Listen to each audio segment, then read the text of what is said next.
배경을 좀 살펴보겠습니다. 일단 오늘 말씀에서 왕이 겨울 궁전에 있다고 합니다. 이스라엘은 북쪽이 산악지대이고 남쪽은 광야지대입니다. 동쪽은 또 산악지대이고 서쪽은 지중해와 맞닿아 있는 낮은 지대입니다. 땅이 상당히 작은 나라임에도 불구하고 그 지형이 들쑥날쑥하여서 지세가 험난한 것이 이스라엘의 나라의 특징이기도 합니다. 날씨는 여름과 겨울 두 계절이 있다고 생각하셔도 무방한데 강수량이 또 이 작은 땅덩어리임에도 불구하고 지역마다 굉장히 편차가 심한 곳이 이스라엘입니다. 보통 1년에 한 400에서 1200mm 정도가 내린다고 하는데 그 비가 또 겨울에 집중되어서 내립니다.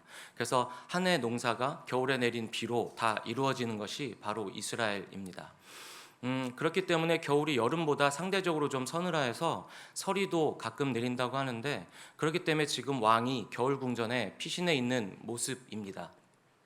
뭐 그렇다곤 해도 땅도 굉장히 좁기도 하고 또 여러 전쟁으로 피폐해지는 이 상황에서 여름 궁전, 겨울 궁전을 지어서 이렇게 호화로운 생활을 하는 것이 참 보기에 안 좋습니다.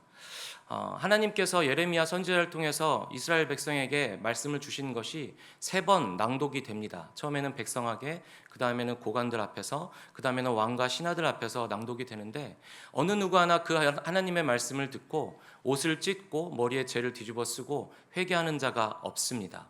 기도하는 자가 없는 것이죠.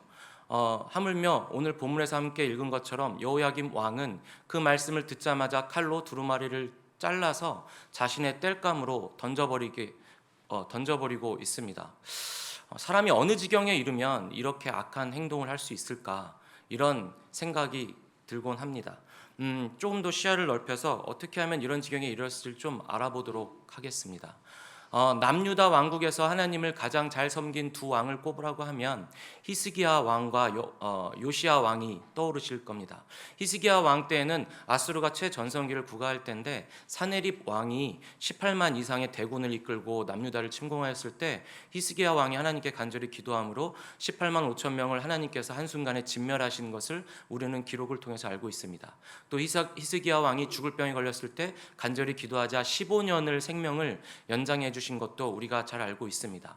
이러한 소문도 바벨론까지 들려갔기 때문에 그때 당시에 굉장히 작은 나라였던 바벨론이 이런 히스기야 왕과 화친을 맺고자 브로닥 발라딘이라는 왕이 사절단을 직접 보내서 선물을 보내는 것을 우리는 기록을 통해 알 수 있습니다. 그래서 히스기야 왕 때는 친아수르가 아니라 친바벨론 정책을 펼쳤던 때입니다.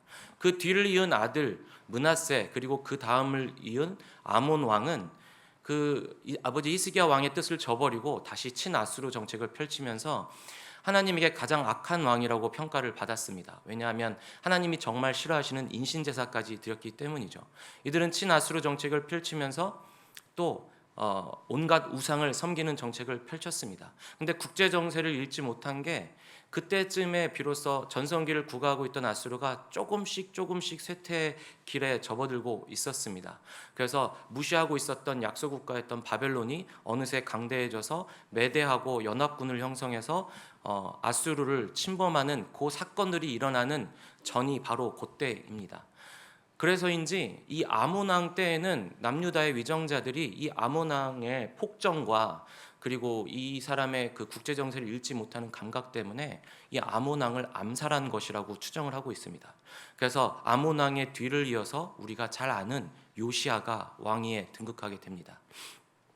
8세 어린 나이에 왕에 등극해서 16세 때 비로소 요시야는 정치, 경제, 종교, 군사, 사회 전반에 걸쳐서 강력한 그 개혁을 추진을 합니다. 특별히 그 성전 보수 공사하면서 우리가 잘 알다시피 하나님의 말씀인 두루마리를 발견하고 그거를 또 선포하면서 온갖 우상을 다 타파하고 하나님의 말씀대로 나라를 다스리려고 했었던 것이 바로 요시야 왕입니다. 그래서 오랜만에 정말 이스라엘 전체 나라에서 하나님을 잘 섬기는 왕이 탄생한 때가 바로 이때입니다. 남유다도 잠시 샬롬의 때를 누렸는데요, 이때가 가장 긴박하게 국제전세가 돌아갈 때입니다. 아까 말씀드렸다시피 바벨론이 메대 연합군과 함께 아수르의 수도인 니느웨를 침공하게 되고 니느웨가 멸망하게 됩니다. 그래서 아수르가 멸망하게 돼서 남은 세력들을 규합해서 하란으로 이주하게 되고, 하란에서 이제 다시 후위를 도모하면서 애굽에게 원조를 요청하게 되는 것입니다. 왜 이렇게 되냐면 한참 아수르가 전성기 때 애굽도 그 아수르를 섬겼기 때문에 그때 당시의 문화가 애굽이 그 차기 왕이 될 왕자를 그 아수르로 유학을 보냈습니다. 그래서 아수르에서 네가 이렇게 왕이 되라 이렇게 제가를 하는 것이죠. 그래서 그렇게 임명받고 내려와서 왕이 된 그 왕 중에 유명한 사람이 그 우리가 예레미야서에서 보는 그 느고 왕입니다. 그래서 아수르가 이렇게 힘들어졌을 때 그 애굽의 느고 왕한테 원정길을 올라라라고 얘기를 하는 것이고, 느고 왕은 그 원정길에 오르는 것이죠. 근데 그 길을 막아선 것이 바로 요시야 왕입니다. 무기또 전투에서 애굽의 느고 왕을 막아서는 바람에 요시야는 그 전쟁에서 죽게 되고 애굽도 많은 병력을 잃게 되는 것이죠.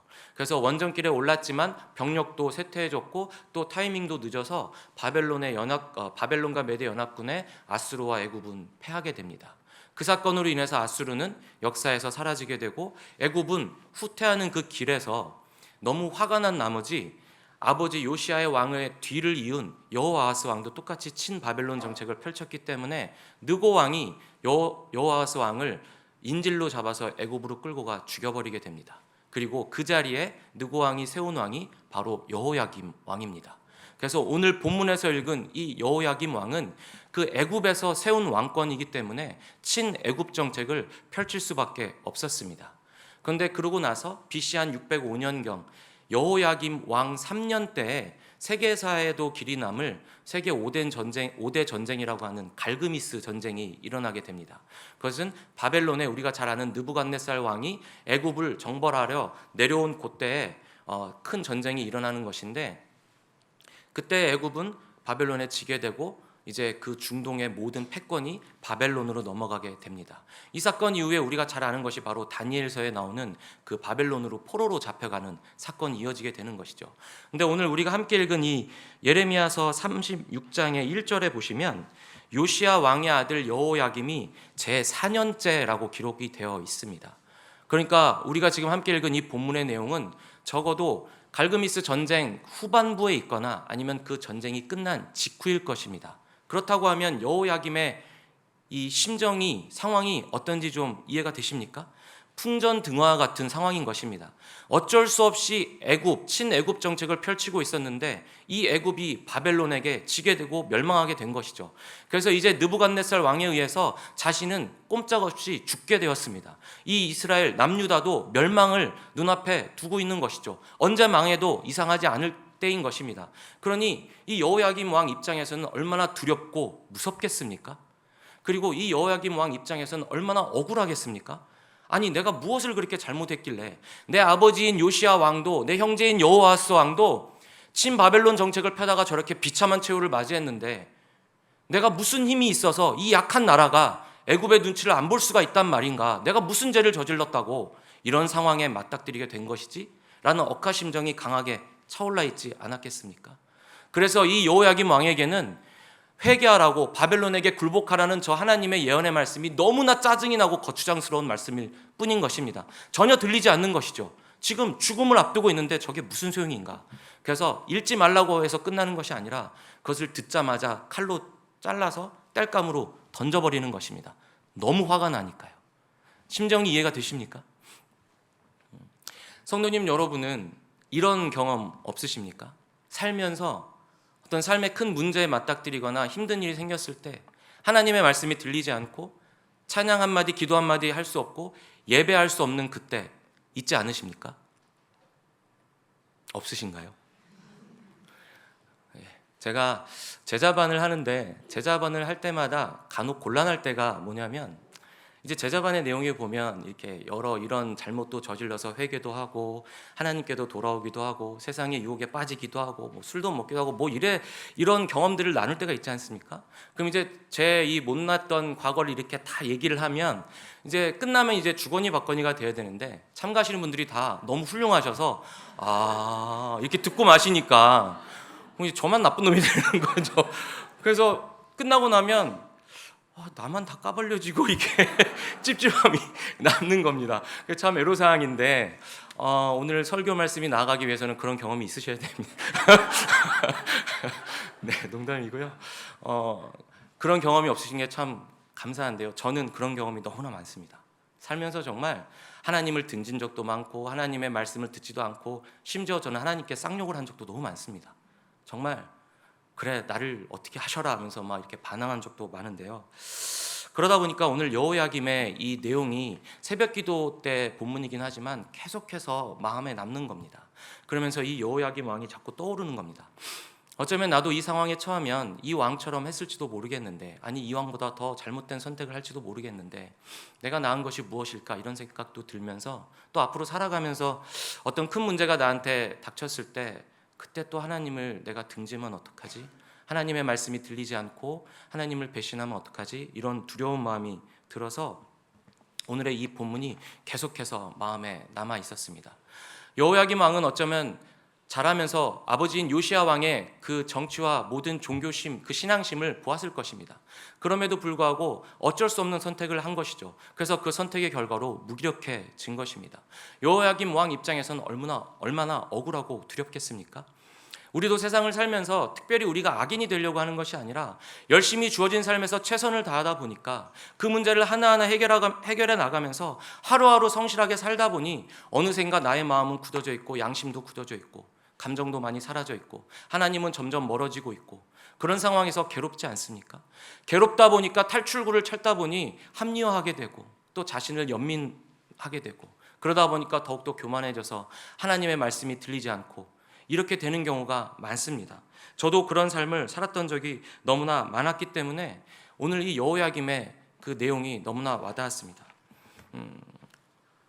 하루는 제가 예전 일인데요. 너무 힘든 일이 있었습니다. 너무 힘들어서 눈앞에 보이는 잡히는 대로 다 집어던지고 싶고 다 부셔버리고 싶은 막 악한 감정이 화가 여기까지 차올라서 정말 너무 폭발하고 싶었던 때가 있었습니다. 근데 그때 불현듯 머리에 스치는 생각이 하나님께 기도 한번 해볼까라는 생각이었습니다. 근데 그게 신앙심이 아니라 하나님을 조롱하고 비꼬는 마음이었습니다. 그래, 하나님이 나한테 이런 상황으로 내모셨는데 하나님은 나를 좋은 곳으로 인도하지 않으셔. 그냥 방관하시는 분이야. 어떻게 나한테 이런 상황을 주실 수 있지? 세상이 악하고 나와 함께하는 저 사람들이 악한데 저 회사 사람들이 나쁜 사람들인데 왜 내가 이것 때문에 괴로워해야 되지? 라는 그 억하심정이 너무 꽉 차 있어서 하나님께 기도하고 나서 하나님이 당연히 들어주시지 않을 거기 때문에 그 모든 원망을 하나님께 쏟아내려고 그렇게 비꼬는 마음으로 기도 한번 해볼까라는 생각을 했었습니다. 그래서 그때 하나님 하고 부르고 싶었는데 입술이 움직이질 않는 겁니다. 이 마음이 너무 무겁고 강팍하니까 입술이 너무 천근만근인 겁니다. 정말 온 힘을 다해서 하나님 이렇게 했습니다. 그런데 아무 일도 일어나지 않죠. 당연히. 두 번째 좀 더 입을 벌려서 하나님 했는데 그때 문득 마음에 짜증이 확 밀려오는 겁니다. 왜냐하면 하나님 분명히 뻔한 생각 들게 하실 거야. 뭐 내가 너를 사랑한다는 둥 괜찮다는 둥 그런 생각이 드니까 또 짜증이 나는 겁니다. 그럼에도 불구하고 그래 마지막으로 한 번만 더 불러보자. 하나님 하고 불렀습니다. 그런데 그때 영락없이 하나님이 혁창아 내가 너를 사랑한다 라는 말씀을 하는 겁니다. 그래서 참 화가 났습니다. 아니 하나님 내가 직면한 이 문제하고 하나님이 사랑하시는 거하고 아무 상관관계가 없는데 그 말씀을 지금 왜 하십니까? 사랑이 뭐 어떻게 한다고요? 왜 이게 해답이 아니지 않습니까 하나님? 이런 생각이 막 들면서 부끄러운 말이지만 저 그때 욕을 참 잘했거든요. 막 육두문자로 막 소리를 고래고래 지르면서 있었는데 신기한 것은 제가 오른쪽 무릎을 꿇고 있더라고요. 저 정말 무릎 꿇기 싫었습니다. 왜냐하면 무릎을 꿇는 순간 세상의 그 부조리함에 제가 무릎 꿇는 것 같았고 하나님을 원망하고 있었는데 이 모든 결과가 나 때문인 것이라고 인정하는 것 같았고 하나님께 지는 것 같았기 때문에 자존심이 정말 허락하지 않는 겁니다. 그래서 정말 무릎 꿇기 싫었는데 한쪽 무릎이 꿇려 있는 겁니다. 그래서 정말 욕에 욕을 막 퍼부으면서 막 소리를 지르는데 그때 하나님께서 기다려 주시더라고요. 기다려 주신다는 생각이 드는 거예요. 마음에 하나님이 듣고 계시나 보다. 기다려 주시나 보다. 정말 있는 힘껏 소리를 엄청 질렀습니다. 그러고 나서 제가 잠잠해지니까 하나님이 또 그러십니다. 혁창아 내가 너를 정말 사랑해. 내가 너를 정말 사랑한다고. 괜찮아. 너도 누군가를 사랑할 수 있어. 이 말씀이 들리는데 그때 이제 지쳤기 때문에, 근데 괜찮아, 너도 누군가를 사랑할 수 있어, 그 말에 제가 무너졌습니다. 정말 엉엉 울었습니다. 눈물이 막 폭포수같이 쏟아지는데 제가 하도 소리를 질러가지고 엎드려서 운 게 아니라 옆으로 쓰러져서 울었습니다. 엉엉 울었죠. 저는 그런 비슷한 사건이 한 번 더 있습니다. 한 번은 이제 외근 나갔다 퇴근하는 길에 이렇게 운전하고 가는데요, 분당의 구미동에 무지개마을 사거리라고 있습니다. 진짜라서 제가 정확히 기억하는데, 그 무지개마을 사거리 이렇게 지나가는데 한 달이 거의 끝나갈 한 29일, 30일 정도였던 것 같습니다. 한 달을 이렇게 보냈는데 끔찍한 다음 달이 또 오는구나. 갑자기 너무나 서럽고 너무나 외롭고 새로운 달이 시작되는 게 두렵고 무섭고 정말 마음이 꽉 닫히는 겁니다.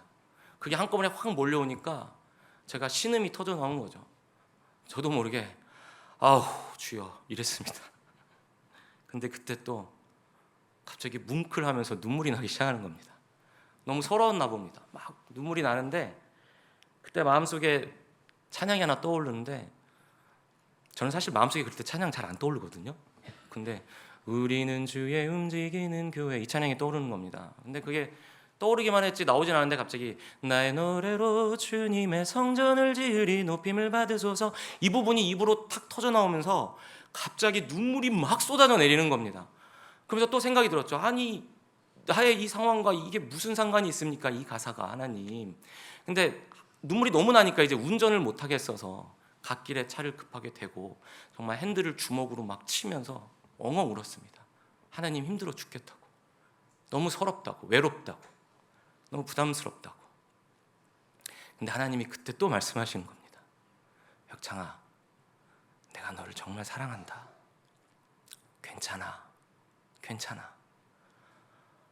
그 말씀에 얼마나 울었는지 모릅니다.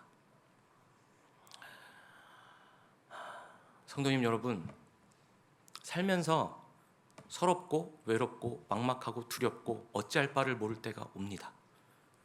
그리고 이런 상황을 주신 하나님이 너무 싫어서 외마디 찬양, 기도 안 나오고 예배가 너무 멀어져 있을 때 있습니다. 하나님과 원수될 때 있습니다. 그럴 때 정말 온 힘 다해서 하나님 한번 불러보시기 바랍니다. 포기하지 마시고 하나님 한번 불러보시기 바랍니다. 제가 다른 거는 확신은 못해도 경험해봐서 자신 있게 말씀드릴 수 있습니다. 하나님 부르시면 하나님이 마음으로 또 귀로 들려주십니다. 내가 너를 정말 사랑한다 라고 말씀하십니다. 그 하나님의 음성이 우리의 굳어진 마음과 양심을 새롭게 고치십니다. 그런데 그 사랑하신다는 음성이 왜 우리의 문제에 가장 정확한 답이 되는 줄 아십니까? 저는 깨닫게 되었는데요, 사실 우리가 문제에 함몰되어 있을 때 그 문제가 점유하고 있는 공간과 시간과 그것만 제외하면 모든 공간에 하나님께서 충만하게 자리하고 계시다는 그 음성인 것입니다. 우리는 문제가 두려운 것은 그 문제가 두려운 것이 아니라 그 문제 너머에 있을 결과가 두려운 것이죠. 그 문제 때문에 내가 넘어지지 않을까? 무너지지 않을까? 실패하지 않을까? 좌절하지 않을까? 죽게 되지 않을까? 이게 두려워서인데, 하나님은 여기다 대고 이렇게 말씀하시는 거죠. 내가 너를 정말 사랑한다. 하나님은 나를 사랑하시기 때문에 창조하셨습니다. 나를 사랑하셨기 때문에 이렇게 키우시고 성장시키셨습니다. 그리고 나를 사랑하시기 때문에 예수 그리스도를 통하여 죽으시고 부활하시는 그 사건을 이루신 것입니다. 그렇기 때문에 하나님이 나를 사랑하시는 것에는 영원한 생명이 있기 때문에, 영원한 능력이 있기 때문에 그 사랑의 능력이 가장 우리가 맞닥뜨린 문제에 가장 정확한, 적확한 능력이 되는 해결점이 되는 것입니다. 그래서 하나님은 다른 말씀을 하시는 것이 아니라 내가 너를 정말 사랑하고 있다. 그러니 그 문제에 함몰돼서 문제만 보지 말고 그걸 제외한 모든 곳에 너를 기다리면서 사랑하고 있는 나에게 기댔으면 좋겠다. 나를 믿었으면 좋겠다. 라고 말씀하신다는 것을 저는 깨닫게 되었습니다. 그러므로 우리는 우리를 사랑하시는 하나님을 바라봐야 될 줄로 믿습니다. 오늘 함께 읽은 예레미야서 36장 3절에 보면 36장 3절의 말씀 우리 함께 보면 유다 가문이 내가 그들에게 내리려 한 모든 재난을 듣고 각기 악한 길에서 돌이키리니 그리하면 내가 그 악과 죄를 용서하리라 하시니라고 기록되어 있습니다. 그런데 그 앞에 우리 개역개정판에는 생략되어 있는 단어가 있는데 바로 혹시입니다. 혹시. 이 악한 죄인들에게도 하나님께서는 끝까지 기대를 저버리시지 않는 것이죠. 혹시 이들이 악한 길에서 돌아서면 내가 그들을 용서할 텐데, 혹시 이들이 나의 마음을 안다면, 나의 사랑을 안다면, 이 신실한 사랑을 안다면 나에게 돌아왔으면 좋겠는데. 그런데 이 여호야김 왕과 이 이스라엘 백성, 남유다의 백성은 끝까지 하나님께 회개하지 않았고 기도하지 않았기 때문에 하나님을 만나지 못한 것입니다. 세상은 우리에게 성공을 보장하는 것처럼 얘기를 합니다. 참 성공 좋은 것이죠. 그런데 가만 생각해 보면 실체가 없습니다. 성공이 무엇입니까? 정말 실체가 없습니다. 상위 30%에 드는 사람은 20%를 보고 성공한 게 아니라고 그러고, 상위 20%는 10%를 보면서 성공이 아니라고 그러고, 상위 10%는 1%를 보면서 성공이 아니라고 그러고, 1%는 0.1%를 보면 성공이 아니라고 합니다. 0.1%는 그 위에 있는 최정점에 있는 사람을 보고 성공이 아니라고 하죠. 성공은 실체가 없습니다. 그런데 사단이 가장 강력한 무기 삼는 것이 무엇인지 아십니까? 그것이 바로 성공입니다. 마태복음 4장 1절에서 11절까지 내용을 잘 아실 겁니다. 예수님께서 세례요한에게 세례를 받고 난 다음에 바로 광야에 가십니다. 그리고 40일 금식 기도를 마치시고 그 앞에 사탄이 자신의 온 모습을 드러내며 예수님을 시험하려고 나타납니다. 성경 어디에도 사단이 전면에 나온 적은 없습니다. 그만큼 사단은 예수 그리스도를 넘어뜨리기 위해서 자신이 가진 모든 것을 다해서 최선 다해서 그 자리에 나타난 것입니다. 자신의 정체를 온전히 드러낸 다음에 마태복음 4장 8절 9절에 이렇게 얘기를 하죠. 무릎 꿇어라. 그럼 이 모든 것들을 너에게 줄 것이다. 무릎만 꿇어라. 무기 삼는 것이 무엇입니까? 바로 성공입니다. 내가 성공을 너에게 보증할 테니 너는 나에게 무릎 ቁ러라. 하나님과 연합하지 말아라. 이렇게 우리에게 무기 삼는 것이 바로 사단입니다. 그런데 예수님께서는, 하나님께서는 우리에게 성공을 보증하시는 게 한 번도 없습니다. 하나님께서 우리에게 보증하시는 것은 승리입니다. 영원한 승리. 그것이 왜 중요한 것인지 아십니까? 우리는 하나님과 연합한 존재였지만 그 죄로 말미암아 하나님을 떠나게 되었습니다. 그렇기 때문에 우리는 죄에서의 승리를 이루어야 되는 것이고 영원한 죽음에서 승리를 이루어야 되는 것이고 하나님과 연합하여 승리의 삶을 영원히 누려야만 하는 것입니다. 그렇기 때문에 우리에게 가장 필요하고 본질적인 문제는 우리의 죄의 문제를 해결하는 것, 죽음의 문제를 해결하는 것, 단절된 관계를 해결하는 것이기 때문에 예수 그리스도께서는 성공을 우리에게 보증하시는 것이 아니라 영원한 생명과 영원한 승리를 보증하시는 것입니다. 사단은 우리에게 성공과 죽음을 내세우며 우리를 뒤흔듭니다. 근데 사단이 강력하게 무기 삼는 이 두 가지도 서로 상충합니다. 가짜니까 그렇죠. 성공 앞에 죽음은 가장 강력한 힘입니다. 죽음 앞에 성공이 무슨 의미가 있습니까? 그런데 예수님이 보증하시는 영원한 승리와 영원한 생명은 서로 충돌하지 않습니다. 영원한 승리를 가진 자가 영원한 생명에 이를 수 있는 것이고 영원한 생명을 가진 자가 영원한 승리의 영광을 누릴 수 있기 때문입니다. 그래서 그것은 진리입니다. 사단이 거짓으로 내세우는 성공을 쫓느라 모든 인생을 허비하지 마시고 그 문제 너머에 계신 하나님의 영원하신 신실하신 사랑을 보시는 저와 여러분이 되셔서 승리를 가진 자로 믿음으로 살아가셨으면 좋겠습니다. 사단은 욥에게도 그 방법을 썼습니다. 동방의 가장 훌륭한 자. 하나님께 그 전략을 다 얘기하는 게 욥기 1장에 다 나오지 않습니까? 저 욥이 다 가졌는데 가진 가족, 건강, 재산 모든 것 다 뺏어가면 그 자는 하나님을 섬기지 않을 것입니다. 그것처럼 성공은, 죽음은 그렇게 강력한 무기입니다. 그래서 성공에 기댄 자와 승리에 기댄 자의 삶은 너무나 다릅니다. 어쩌면 그것을 깨달아 아셔서인지 우리의 부모님 세대는 말끝마다 오직 예수, 오직 예수 하셨을지도 모르겠습니다. 그 표현이 좀 투박하긴 하지만 그게 진짜입니다. 오직 예수 한 분밖에는 없습니다. 실체 없는 그 성공을 쫓느라고 우리의 영과 혼과 육체를 다 죽이면서까지 한평생을 사는 그 잘못된 삶, 그리고 문제에 함몰되어서 그 너머에 계신 하나님을 보지 못하고 원망하고 회개하고 기도하지 않는 그 삶, 그것이 얼마나 허무한 삶입니까? 그런 우리에게 예수님께서는 그 삶으로 직접 보증이 되셔서 그 삶으로 보여주셨습니다. 나를 사랑하시는 그 마음으로 가장 낮은 곳으로 오셔서 가장 약한 자들을 찾아가셨고 그들과 연합하셨고 나를 위해 십자가를 지시고 죽으시고 그것으로 끝나는 것이 아니라 죽음의 권세를 이기시고 부활하셔서 영원한 생명을 우리에게 주신 것입니다. 그러므로 하나님의 그 끊임없는 사랑, 신실하신 사랑에 예수 그리스도께서 보증이 되십니다. 그렇기 때문에 우리는 진짜 능력이고 힘인 권세인 예수 그리스도의 그 승리를 믿어야 될 줄로 믿습니다. 이미 그 승리가 믿음으로 말미암아 우리에게 주어진 줄로 믿습니다. 그러므로 살면서 왜 나에게만 이런 일이 일어날까? 왜 나에게만 이런 힘든 일이 일어나지? 라고 생각하지 마셨으면 좋겠습니다. 성경에 보면 우리가 겪은 모든 삶들이 다 들어가 있습니다. 모든 시대와 전 세대를 아울러서 이 성경 속에 모든 삶이 다 들어가 있습니다. 제가 여호야김 이 대목을 읽으면서 제 또 하나님과의 만났던 것을 떠올리게 될 줄은 전혀 몰랐습니다. 여호야김이 악한 왕인 줄만 알았는데 이런 스토리가 있는 것을 이번에 말씀을 준비하면서 또 깨달아 알으면서 또 한 번 더 반성하게 되었습니다. 그저 흘러가는 대로 산다고 해서 그것이 좋은 것이 아니구나를 또 한 번 경종을 울리게 된 것이었죠. 이 성경은 모든 것을 담고 있습니다. 그래서 진짜입니다. 믿으시기 바랍니다. 성도님 여러분, 오늘 저와 함께 생각해 보셨으면 좋겠습니다. 우리 인생 뭐 그리 대단할까요?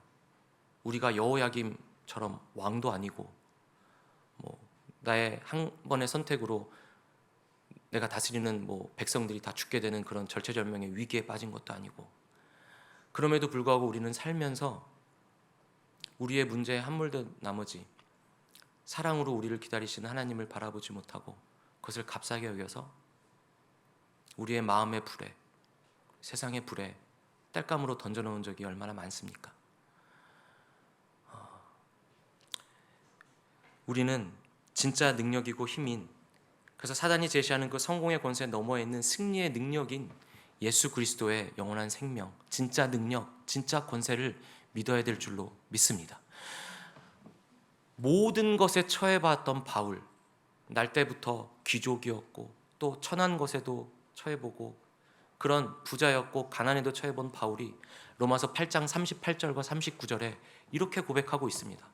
내가 확신하노니 사망이나 생명이나 천사들이나 권세자들이나 현재일이나 장래일이나 어떠한 능력이나 높음이나 깊음이나 그 어떤 다른 피조물이라 할지라도 우리를 우리 주 그리스도 예수 안에 있는 하나님의 사랑에서 끊을 수 없으리라.